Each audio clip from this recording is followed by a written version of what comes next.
ஸ்ரீ குருபியோ நம. ஒரு சில கிழமைகளும் சில திதிகளும் அல்லது நட்சத்திரங்களும் தனித்தனியாக இவைகள் ஒன்று சேர்மையானால் அதாவது ஒரு கிழமைன்னு வச்சுப்போம், அதோட ஒரு திதி அல்லது நட்சத்திரம் சேர்மையானால் அவைகள் ரொம்ப புண்ணிய பிரதானம் அப்படிங்கிற விஷயம் நம்மள பல பேர் கேள்விப்பட்டிருப்போம். இந்த பிப்ரவரி மாதம் 2026 அடுத்தடுத்து 2 நாள் வருது நண்பர்களே. அம்மாதிரியான புண்ணிய பிரதான நாட்கள். ஒன்று பிப்ரவரி 8 ஞாயிற்றுக்கிழமை அன்று சப்தமி திதியும் கூடியிருக்கின்றது. அதாவது அந்த நாளை பானு சப்தமி அப்படின்னு சொல்லுவாள்.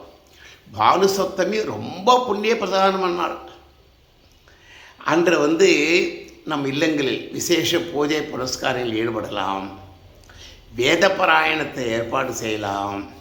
குறிப்பாக யஜுர்வேத சூரிய நமஸ்கார பாராயணம் ஒன்று இருக்கு, அருண பிரஷ்னம், அதையும் ஏற்பாடு செய்யலாம். அல்லது எந்த பகுதியை ஏற்பாடு செஞ்சால் என்ன, வேத பாராயணம் ஏற்பாடு செய்வது ரொம்ப புண்ணிய பிரதானம். இந்த பானு சப்தமின்னு சொல்லக்கூடிய பிப்ரவரி 8 அவளையே தான தர்மங்களில் கூட ஈடுபடலாம்.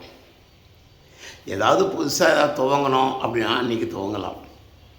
ரொம்ப விசேஷமான நாள் நண்பர்களே இந்த பானு சப்தமி.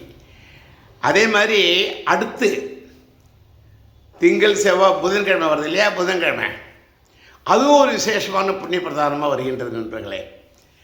அந்த புதன்கிழமை அன்னைக்கு அனுஷ நட்சத்திரம் கூட இருக்கிறது. அதாவது புதானுராதா அப்படின்னு சொல்லுவா. புதன்கிழமையும் அனுஷ நட்சத்திரம் ஒன்று சேர்மையானால் அது ரொம்ப புண்ணியத்தை தரக்கூடிய ஒரு நாள். குறிப்பாக மகாவிஷ்ணுவுக்கு பிரீத்தியான நாள் என்று கூட அதை கூறுவார்கள் நண்பர்களே. புதன்கிழமையும் அனுஷ நட்சத்திரமும் கூடிய நாள் என்றால் அன்றும் நம்ம வேத பாராயணத்துக்கு விசேஷமாக இல்லங்கள் ஏற்பாடு செய்யலாம். சாயரக்ஷ வேலையில் அச்சுத்தம் மாதிரி வேத பகுதி இருக்கு இல்லையா, அதையும் ஏற்பாடு செய்யலாம். தான தர்மங்களில் ஈடுபடலாம். மகாவிஷ்ணுக்கு பிரீத்தியான ஏதாவது நமக்கு தெரிஞ்ச ஸ்லோகங்கள் ஏதாவது இருந்தால் அதையும் அன்றைக்கி விசேஷமாக பாராயணம் பண்ணலாம்.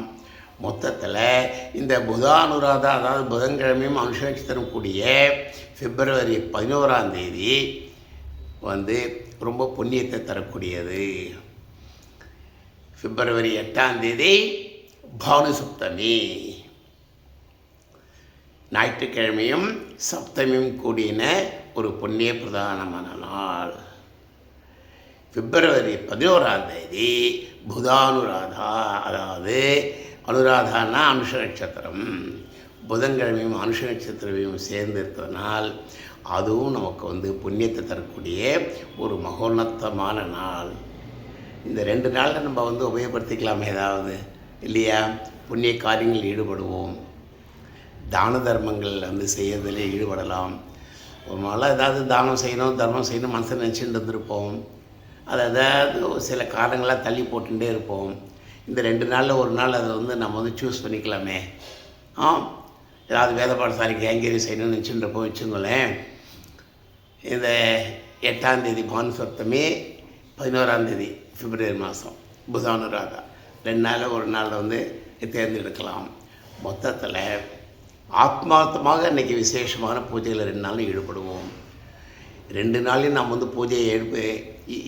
பூஜை புரஸ்காரங்களில் தான தர்மங்களில் ஈடுபடுவதனால் அந்த தனிப்பட்ட நபருக்கும் க்ஷேமம் கிடைக்கின்றது, குடும்பத்திலையும் மன நிம்மதி கிடைக்கும், லோகக்ஷேமார்த்தமும் இதில் நிறைய பிரார்த்தனைகள் அடங்கியிருக்கு நண்பர்களே. எல்லோரும் பரம சௌக்கியமாக க்ஷேமமாக இருக்கணும்னு சொல்லிட்டு அந்த பகவானை பிரார்த்தனை பண்ணிக்கிறேன். நாராயண